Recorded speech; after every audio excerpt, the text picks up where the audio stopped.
This meeting is being recorded. इसलिए नहीं कही क्योंकि मैं तुम्हारे साथ था, परंतु अब मैं अपने भेजने वाले के पास जाता हूँ और तुम में से कोई मुझसे नहीं पूछता कि तू कहाँ जाता है। परंतु मैंने जो ये बातें तुमसे कही है इसलिए तुम्हारा मन शोक से भर गया है। तो भी मैं तुमसे सच कहता हूँ कि मेरा जाना तुम्हारे लिए अच्छा है, क्योंकि यदि मैं न जाऊं तो वह सहायक तुम्हारे पास न आएगा, परंतु यदि मैं जाऊंगा तो उसे तुम्हारे पास भेजूंगा। वह आकर संसार को पाप और धार्मिकता और न्याय के विषय में निरुत्तर करेगा, दूसरे शब्दों में कायल करेगा। पाप के विषय में इसलिए कि वे मुझ पर विश्वास नहीं करते, धार्मिकता के विषय में इसलिए कि मैं पिता के पास जाता हूँ और तुम मुझे फिर ना देखोगे, न्याय के विषय में इसलिए कि संसार का सरदार दोषी ठहराया गया है। अब प्रभु यीशु मसीह उस आखिरी रात चेलों को, मैंने जैसे बहुत दिन पहले कहा था 13 अध्याय से, उनको धीरे धीरे अब वो तैयार कर रहा है अपने आगमन के लिए और उस क्रूस के बलिदान के लिए, बहुत सारी बातों के लिए तैयार कर रहा है। प्रभु यीशु मसीह कह रहे हैं कि आने वाले दिन बद से बदतर होते चले जाएंगे। अब लोग यहाँ तक बदतर हो जाएंगे कि जो तुमको मारेंगे वो सोचेंगे प्रभु की सेवा कर रहे हैं, तुमको आराधनालयों में से भी निकाल देंगे। लेकिन तुम हैरान मत होना, परेशान मत होना, विचलित मत होना, मैं तुमको उन दिनों के लिए अभी से तैयार कर रहा हूं। जब तक मैं तुम्हारे साथ था मैं तुम्हारी रक्षा किया। ये बात प्रभु यीशु ने 17वें अध्याय में भी अपने पिता से कहा, हे पिता अब तू इन्हें रक्षा कर, जब तक मैं था तो मैंने इनकी रक्षा किया, तेरे नाम से मैंने इनको संभाल कर रखा। जो कुछ उनका भय था, जो कुछ उनकी समस्याएं थी, प्रभु यीशु मसीह उसका समाधान करते थे। दूसरे शब्दों में वो प्रभु यीशु मसीह की सुन सकते थे, उसको देख सकते थे और उसको स्पर्श भी कर सकते थे। और आगे बढ़कर यदि हम कहें, वे दृष्टि के अनुसार जी रहे थे, दे वर लिविंग बाय साइट। यूहन्ना पहला यूहन्ना की पत्री पहला अध्याय और उसके पहले वचन में शुरुआत कैसे करता, देखिए यूहन्ना पहला यूहन्ना पहला अध्याय पहला वचन, उस जीवन के वचन के विषय में जो आदि से था, जिसे हमने सुना, जिसे अपनी आंखों से देखा, वरन जिसे हमने ध्यान से देखा और हाथों से छुआ। वो प्रभु यीशु मसीह का वचन कह रहे हैं। विश्वास से नहीं, लेकिन वो दृष्टि के अनुसार जी रहे थे। प्रभु यीशु मसीह कह रहे हैं, मेरा धर्मी दास जो है वो अब विश्वास से जिएगा। अब इसलिए मैं चला जा रहा हूं, ये तुम्हारे लिए बहुत ही अच्छा है।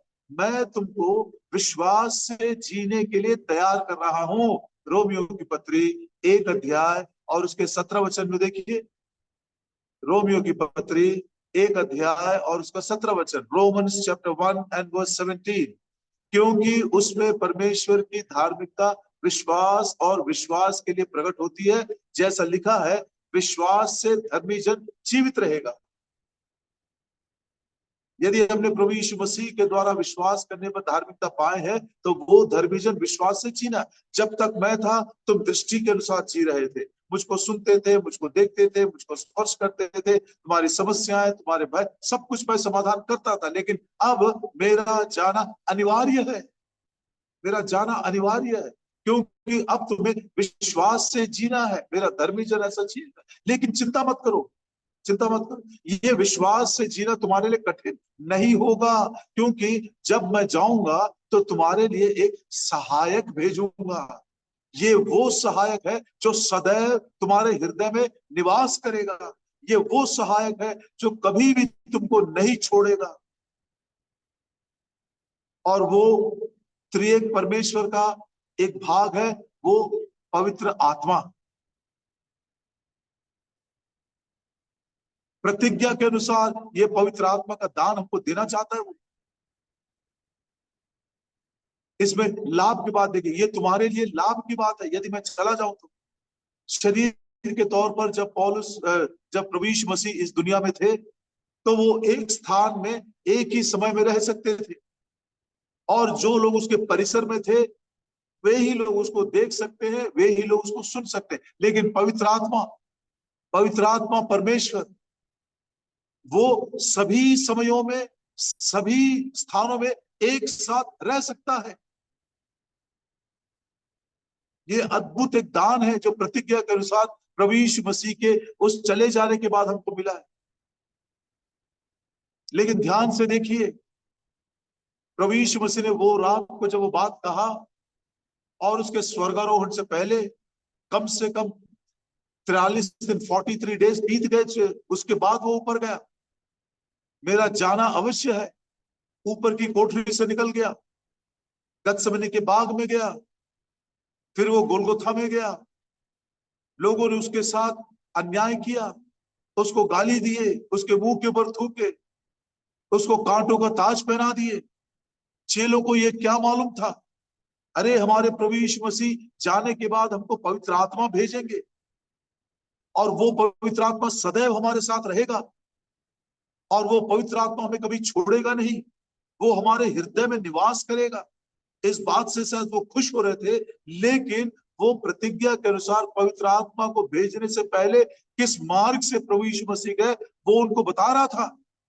यही बातें तुम्हारे ऊपर आएंगी, क्लेश होगा, संकट होगा, लोग तुमको मार डालेंगे, तब सोचेंगे कि हम परमेश्वर की सेवा कर रहे। एक बहुत ही सुंदर मार्ग उनको बता रहा था।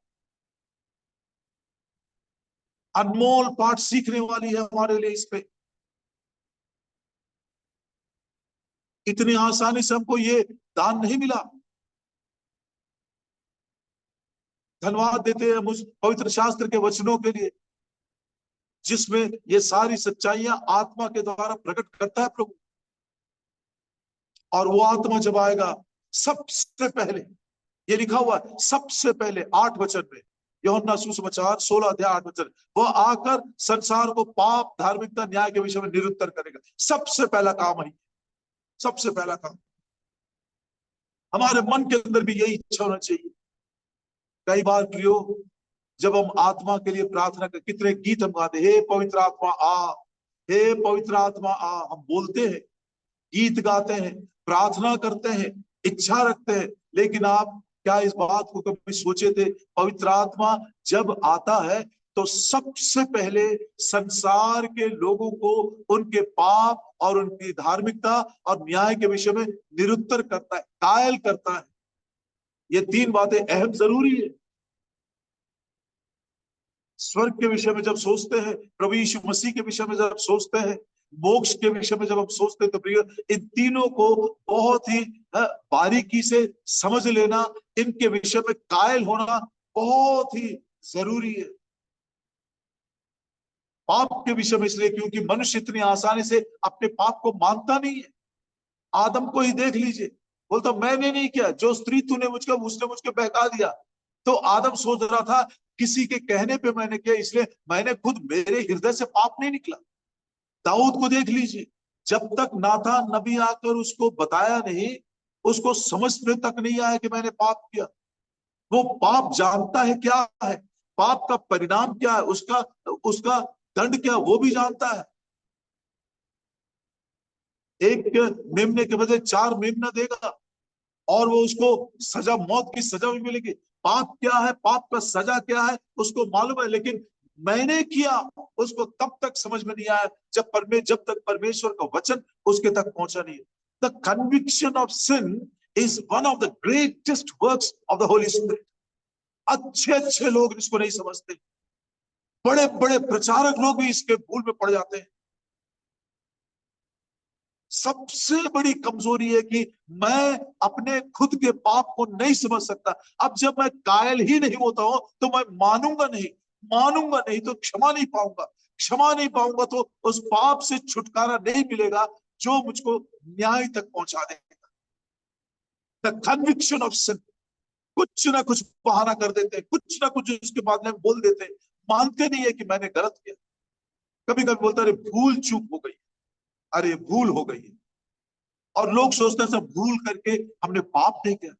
मैं आपको पवित्र शास्त्र के वचन के अनुसार जिस विषय में मैं खुद कायल हूं, मैं आपको बताना चाहता हूँ। उत्पत्ति, जब माफ करिएगा, भजन संहिता का 19, भजन संहिता का 19, आइए हम उसको 12 वचन से पढ़ेंगे। भजन संहिता 19 और उसका 12। अपनी भूल चूक को कौन समझ सकता है। देखिए कहां से शुरू हुआ, भूल चूक से शुरू। और इसके विषय में हम ज्यादा ध्यान भी नहीं देते, ना करने वाला ध्यान देता है, ना देखने वाले भी ध्यान देता है। हम तो चलो भूल हो गई, सबसे भूल होता है, मनुष्य मात्र में भूल हो जाती है, लेकिन वही भूल को जब हम नहीं समझते हैं, वो भूल को जब दोहराते हैं, तब क्या होता है, वो गुप्त पापों में से मुझे तुम पवित्र कर, ये गुप्त पाप बन जाता है। उसके बाद तू अपने दास को ढिठाई के पाप से भी बचाए रख, वे मुझ पर प्रभुता ना करे। और वही भूल चूक गुप्त पाप बन गया, वो गुप्त पाप ढिठाई का पाप बन गया, और वो उस पर प्रभुता करने लगा। अरे भूल चूक सोचते सोचते दोहराने लगा। अब ये जब उसके ऊपर प्रभुता करने लगा, तो आखिर में लिखता है, तब मैं सिद्ध हो जाऊंगा, बड़े अपराधों से बचा रहूंगा।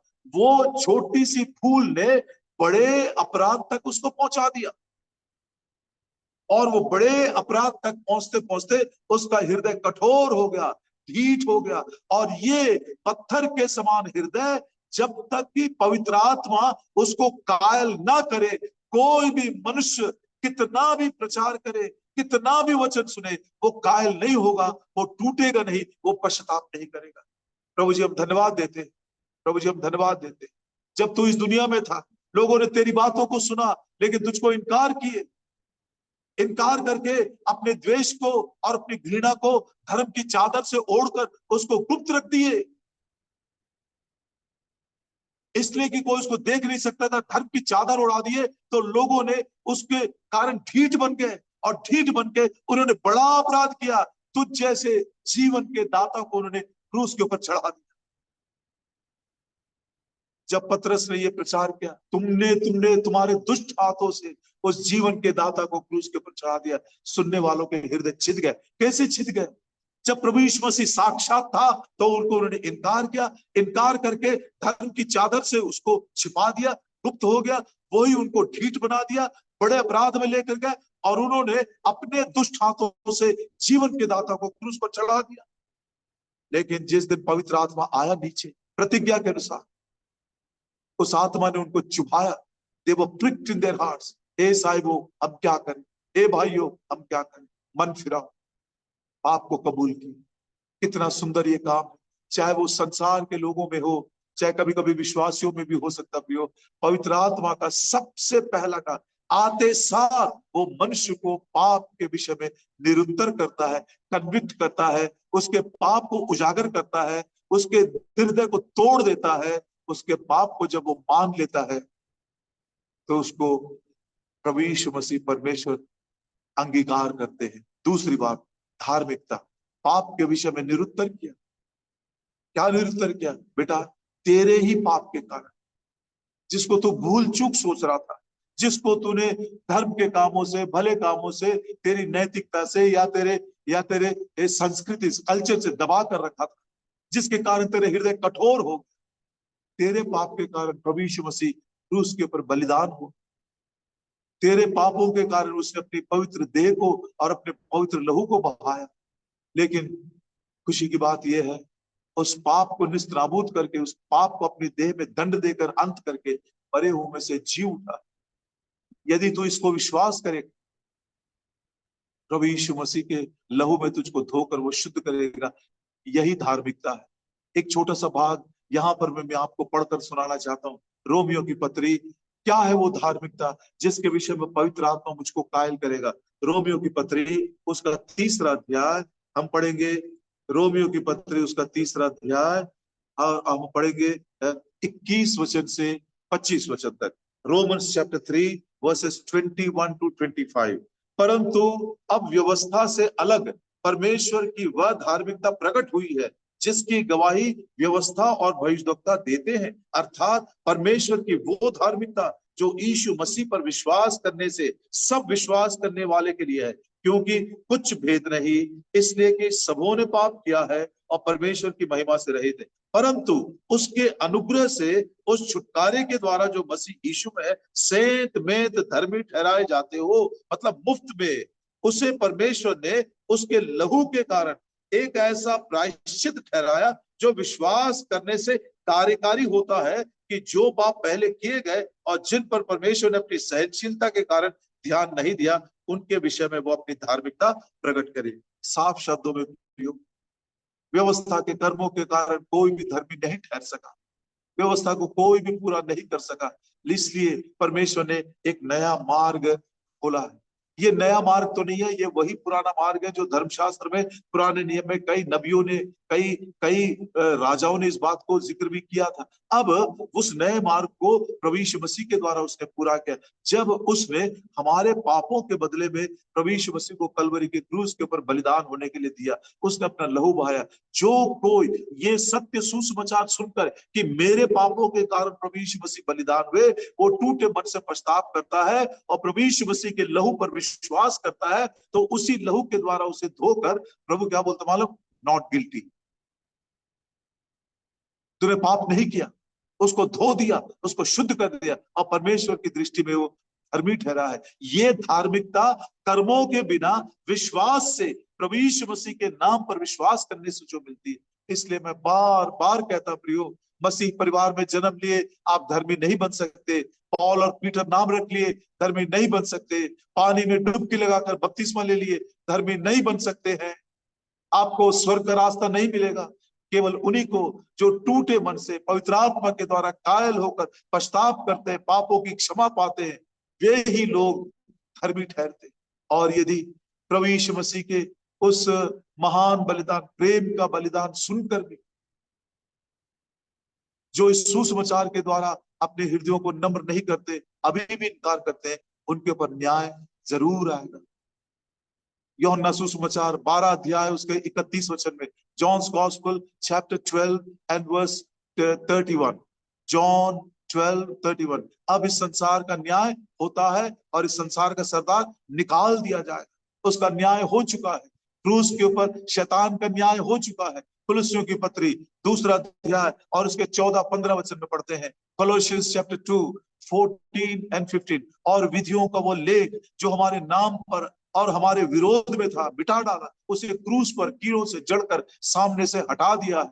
15 वचन, और उसने प्रधानताओं और अधिकारियों को ऊपर से उतारकर उनका खुल्लम खुल्ला तमाशा बनाया, क्रूस के द्वारा उन पर जय जयकार की ध्वनि सुनाए। शैतान हारा हुआ है, अंधकार की शक्तियां निस्त नाबूद कर दिए, जय जयकार की ध्वनि सुनाए है, उसका न्याय हो चुका है। यदि प्रिय भाइयों बहनों, यदि आप किसी भी कारण से धोखे में हैं और अभी तक आपने पछतावा नहीं किए हैं, उस क्रूस के ऊपर बहे हुए लहू के द्वारा यदि हमको छुटकारा नहीं मिला है, तो वो न्याय आपको भी एक दिन झेलना पड़ेगा। क्या करेगा, क्या कहेगा प्रभु यीशु मसीह मालूम, कास्ट हिम आउट, जैसे उसको कास्ट आउट किया। 3 फ्रैगमेंट्स याद रखिएगा, कितना सुंदर है। पाप के विषय में जब वो कायल होते हैं, वो कहते हैं आई हैव सिन्ड, दाऊद ने यही कहा, आई हैव सिन्ड, कोई बहाना नहीं। और जब आई हैव सिन्ड ये छोटी सी बात दिल की गहराई से मान लेते हैं, तो प्रभु यीशु मसीह तुरंत वो कहता है, गो दाई फेथ हैज सेव्ड थी, जा तेरे विश्वास ने तुझको बचा लिया, यू आर नॉट गिल्टी। और ऐसे लोग न्याय में नहीं आएंगे। जब ये विश्वास प्रकट करते हैं, तो पवित्र आत्मा हमारे आत्मा के द्वारा भीतरी मनुष्यत्व में ये गवाही देती है।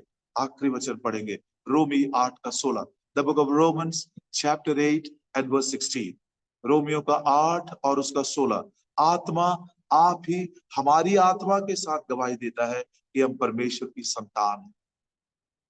कितनी सुंदर ये गवाही है, जो पवित्र आत्मा खुद विश्वास करने के द्वारा, पश्चाताप करने के बाद क्षमा प्राप्त करते हैं, तो हमारे आत्मा को बोलता है, मत डर बेटा, मत डर बेटी, गो दाई सिन्स आर फॉरगिवन, तू क्षमा प्राप्त कर लिया है, तू परमेश्वर का संतान बन गया। संसार के विषय में पवित्र आत्मा कायल करेगा, चेलों के लिए पवित्र आत्मा क्या काम करेगा, आने के बाद प्रभु की इच्छा हुई कल देंगे। प्रार्थना करें। हमारे प्रेमी स्वर्गीय पिता, आत्मा का ये पहला काम आप लोगों के हृदय में बड़े जोर के साथ इन दिनों में करते चले जाए, क्योंकि अधार्मिकता बढ़ती चली जा रही। दयालु पिता, पाप के विषय में लोगों को निरुत्तर करें, पश्चाताप बुद्धि दे, विश्वास करने के द्वारा उनको धर्मी ठहरा है, और जो आने वाले न्याय से, आने वाले क्रोध से वो बच्चा है। वचन की रक्षा करें। यदि कोई पश्चाताप कर रहा है, आपके अनुग्रह का दान उसको आज इसी समय प्रभु यीशु मसीह के नाम में मांग। आमीन।